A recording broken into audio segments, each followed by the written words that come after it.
வேதங்களை காத்திடவே வீரமுடன் வேறெடுத்து செந்தூரில் ஆழ்கின்றவன். மாங்கனிக்கு கோபம் கொண்டு பார்ப்புகழும் பழனியிலே ஆண்டியன கோலம் கொண்டவன்.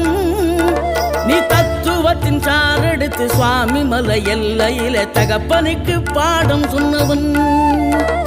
காவல் என நின்று பெரும் சினம் தணிந்து தணிகையில கண் குளிர காட்சி தந்தவன்.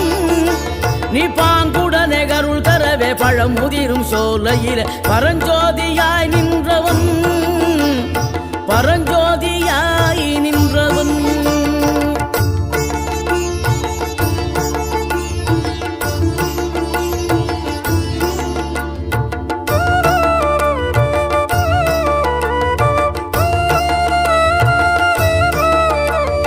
கருணை மனம் கமழும் அந்த அருணகிரி தமிழில் மனம் மகிழ்ந்தாடி நின்ற